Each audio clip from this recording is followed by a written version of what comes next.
Assalamualaikum warahmatullahi wabarakatuh. Puji syukur kita panjatkan kehadirat Allah Subhanahu wa Ta'ala atas rahmat dan hidayatnya sehingga saya bisa membuat video kali ini. Video ini digunakan untuk memenuhi salah satu syarat sertifikasi dosen pada tahun 2025 dalam bidang pengajaran. Pada kesempatan yang berbahagia ini, perkenankan saya memperkenalkan diri terlebih dahulu. Nama saya Hanis Adila Lestari, STP MSc, dari Prodi Teknik Pertanian dan Biosistem, Fakultas Sains dan Teknologi Universitas Nahdlatul Ulama Purwokerto, dengan NIDN 0611079301. Latar belakang pendidikan saya, S1 Teknik Pertanian Universitas Jenderal Sudirman, lulus pada tahun 2015, S2 Teknik Pertanian Universitas Gadjah Mada, lulus pada tahun 2017.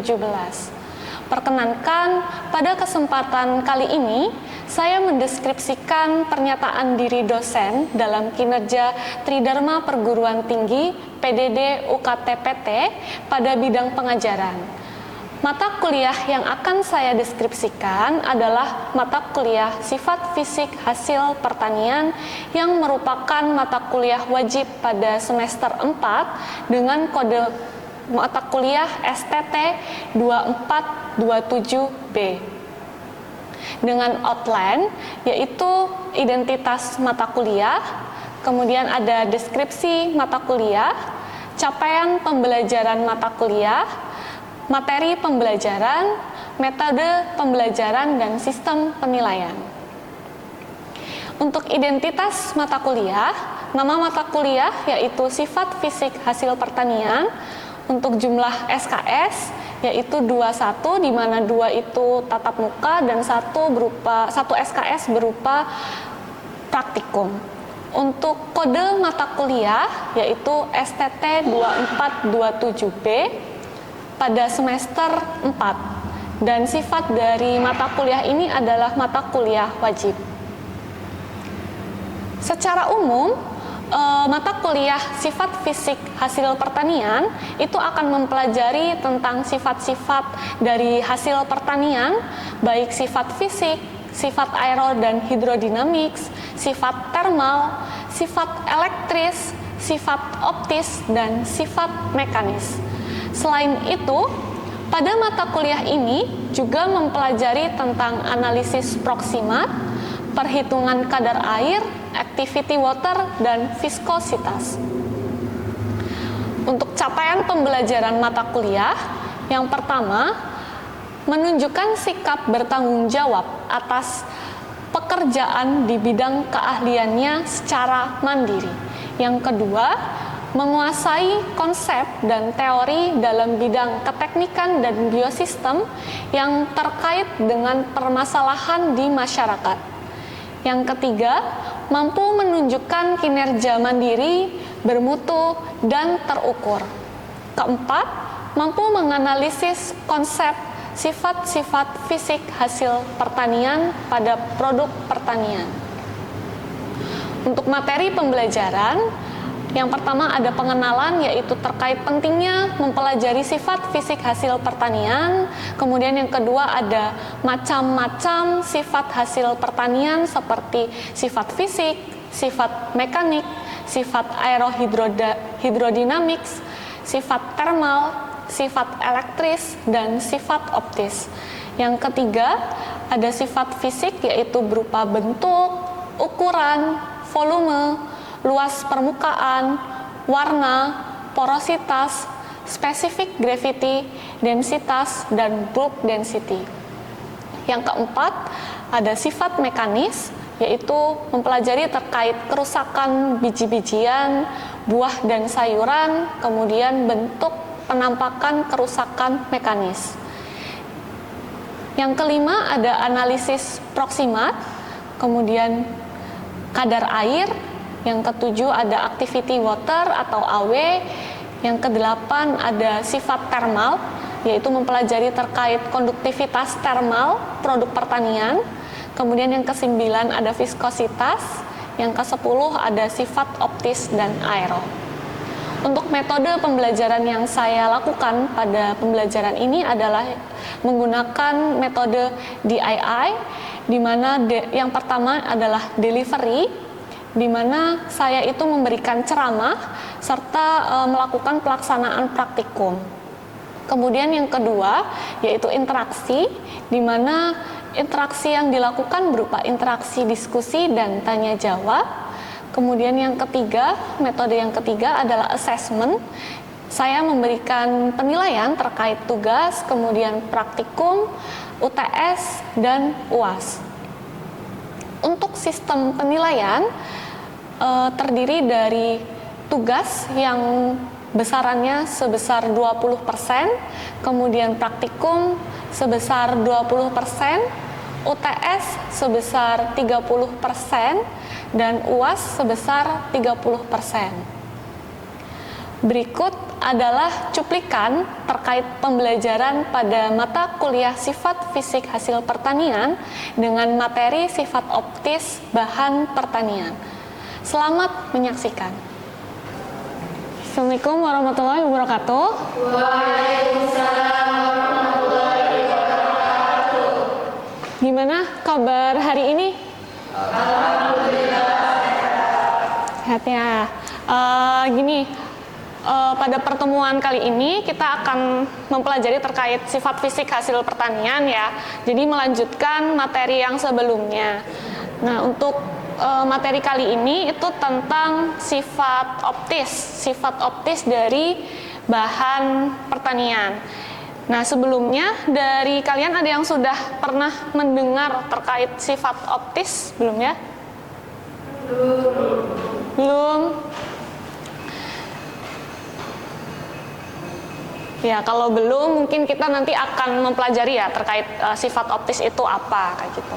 Nah, untuk awalan sebagai pendahuluan, sebenarnya apa sih sifat optis itu? Mungkin ada yang bisa menjawab, mungkin bisa searching dulu kayak gitu. Ya, silahkan. Sifat optis itu seperti karakteristik suatu bahan yang dipengaruhi oleh interaksi antara cahaya dengan bahan tersebut. Bahannya, ya. Jadi memang sebenarnya sifat optis itu sebuah karakteristik dari sebuah cahaya yang mengenai dari bahannya itu. Jadi memang sifat optis sendiri itu pada dasarnya itu lebih ke arah gelombang elektromagnetik yang biasanya itu berupa sebuah radiasi cahaya, di mana radiasi cahaya itu memiliki respon terhadap produknya atau terhadap bahannya. Nah, itu responnya itu ada 3, yaitu refleksi, kemudian ada absorpsi, sama satunya lagi itu ada transmisi. Nah, ini penjelasan terkait sifat optis ya. Tadi yang sebenarnya sudah dijelaskan oleh Mas Yasir. Sifat optis sendiri itu adalah kemampuan atau karakteristik dari suatu bahan dalam merespon cahaya yang mengenai dari bahan tersebut. Nah, di sini karena kita dari teknik pertanian, jadi bahannya itu lebih ke arah bahan-bahan pertanian. Nah, ini untuk respon dari cahayanya itu terhadap bahannya itu memang ada 3. Yang pertama refleksi, di mana itu cahayanya itu akan dipantulkan. Cahaya itu akan dipantulkan dari permukaan suatu bahan. Kemudian yang kedua itu ada absorpsi, di mana nanti cahayanya itu akan diserap oleh bahannya kayak gitu. Kemudian yang ketiga itu ada transmisi, di mana cahayanya itu akan menembus dari si bahannya itu, sehingga cahayanya itu akan melewati dari bahannya itu juga. Kemudian ada yang tahu nggak apa sih pentingnya dari sifat optis? Dari kita mengetahui sifat optis itu kenapa kok penting kayak gitu? Ada yang bisa jawab? Ya, silakan. Jadi penting karena yang pertama untuk menilai kualitas dan kematangan, yang kedua untuk desain alat sortasi sama grading, yang ketiga untuk evaluasi mutu produknya. Ya, jadi untuk melihat kualitas, kemudian untuk sortasi atau desain alat ya, desain alat dari mesin sortasi atau mesin grading, sama satunya lagi evaluasi mutu ya. Ya memang untuk apa sih pentingnya dari kita mempelajari sifat optis, memang kurang lebih seperti yang dijelaskan oleh Mbak Asri ya. Jadi memang untuk mendesain alatnya itu misalnya dari alat sortasi dan grading. Jadi data-data dari sifat optisnya itu bisa dimasukkan ke alat sortasinya kayak gitu atau alat gradingnya. Terus untuk mengetahui kualitas, mengetahui kerusakan dari produk pertaniannya, kemudian bisa juga mengetahui komponen atau kandungan yang ada di dalam bahan pertaniannya. Nah ini untuk penjelasan terkait respon-respon dari sifat optis. Jadi tadi kan ada 3, apa aja? Enggak, maksudnya untuk respon dari sifat optis itu tadi ada 3 kan, refleksi, terus absorpsi, sama transmisi. Nah, yang pertama ini absorban atau penyerapan itu biasanya memang difungsikan untuk menentukan pigmen dari produknya. Jadi dengan memanfaatkan respon yang absorpsi sama refleksi atau pemantulan itu ternyata bisa mengetahui kandungan dari pigmen dari produknya. Kemudian yang respon yang kedua adalah refleksi atau pemantulan. Ternyata produk-produk bahan pangan atau bahan pertanian itu kan yang menjadi syarat utamanya itu yang harus dipertahankan itu kan bisa jadi dari warnanya atau di mana tidak mengalami browning kayak gitu misalnya, di mana buah-buahan dan sayuran itu harus dipertahankan, termasuk salah satunya itu dalam periode yang lama dalam penyimpanan dan tanpa mengalami istilahnya browning. Browning di sini itu proses pencoklatan dari buah-buahan atau sayur-sayuran ketika mengalami oksidasi. Nah, dari pemanfaatan proses yang sifat pemantulan ini, ternyata terjadinya proses pencoklatan itu bisa ditentukan berdasarkan proses pemantulan dari cahaya, di mana proses pemantulan itu ternyata mengalami pemantulan dari bahan itu akan mengalami pencoklatan itu akan menurun secara nyata pada dalam interval oranye atau 600 sampai 650 nanometer.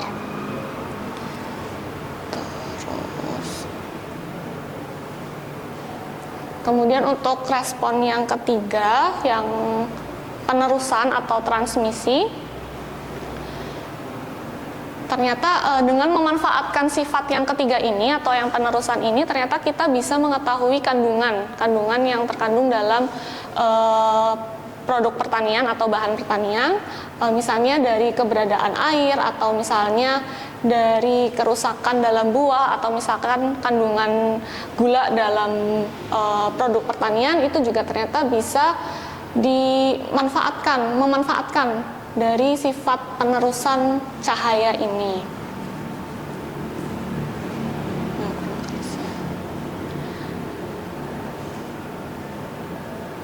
Nah, kemudian untuk materi selanjutnya ini terkait sifat optis. Jadi sifat optis di sini itu kan memang biasanya yang terlihat itu lebih ke arah warna ya. Maksudnya warna sendiri itu merupakan karakteristik yang biasanya yang pertama kali kita lihat kayak gitu kan, dari kenampakan kualitas, kenampakan kematangan dari produk buah dan sayuran itu juga biasanya dari warna yang pertama kali kita lihat. Nah, warna di sini itu merupakan karakteristik yang memang penting baik secara eksternal maupun internal yang dalam banyak hal itu dapat menentukan dengan jelas tingkat kematangan serta kualitas dari produk-produk pertanian, misalnya buah atau sayuran. Nah, selain warna tadi sempat dijelaskan ya di awal sifat optis yang memang respon dari sifat optis sendiri itu yaitu yang absorban, kemudian transmisi dan refleksi ya, yang memang biasanya penting untuk dilakukan evaluasi secara kualitatif atau secara kuantitatif untuk mengetahui sifat bahan pertanian, di mana memang sifat penyerapan, kemudian sifat penerusan dan sifat pemantulan itu memang penting kita ketahui untuk mengetahui, maksudnya penting kita ketahui untuk mendesain dari alat sortasi atau alat grading.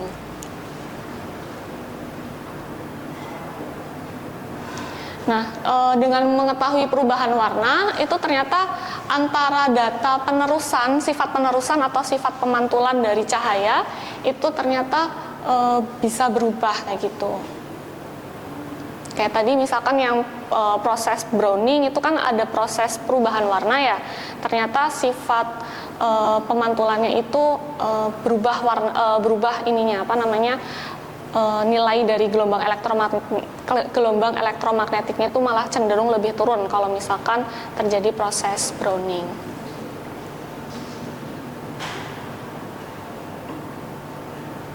Nah, ini untuk variasi warna sendiri itu merupakan bentuk variasi dari panjang gelombang radiasi elektromagnetik. Jadi memang spektrum cahaya tampak itu biasanya kurang lebih ada 8 spektrum yang menghasilkan beberapa variasi warna yang memang biasanya terlihat oleh kita. Nah, kemudian penggunaan dari cahaya dalam pertanian sendiri itu utamanya itu terkait dengan pensortiran bahan, kemudian alat-alat ini ya, alat-alat sortasi, alat-alat grading itu memang fungsinya itu menggunakan data-data dari penggunaan cahaya sendiri.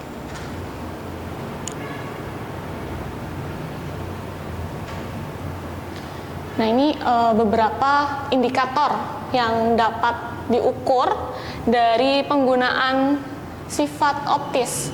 Yang pertama itu ada kandungan nutrisi atau kandungan nutrien yang ada di dalam bahan pangannya. Itu ternyata kita bisa mengetahui kandungan nutrisinya dari kita mengukur sifat optisnya itu. Kemudian kita bisa mengetahui kadar airnya itu berapa.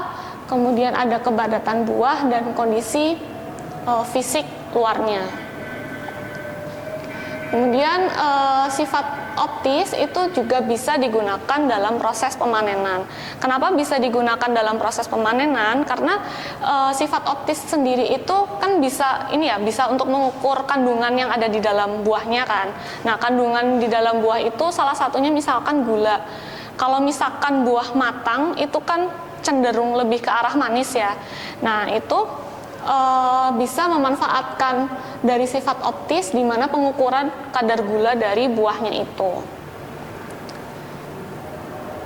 Kemudian cahaya juga itu bisa digunakan untuk berbagai proses fisik dan kimia. Misalnya pada proses pengeringan itu bisa menggunakan gelombang inframerah yang intensitasnya cukup tinggi, itu bisa digunakan untuk proses pengeringan. Nah, ini beberapa spektrum cahaya tampak atau cahaya visible light, di mana yang warna-warna pada spektrum cahaya tampak itu yang menimbulkan variasi warna yang bisa kita lihat kayak gitu. Misalnya pada warna merah, kemudian jingga, kuning, hijau, biru, dan ungu. Itu spektrum dari cahaya tampaknya atau panjang gelombangnya itu berbeda-beda sehingga menimbulkan kita bisa melihat beberapa warna tersebut.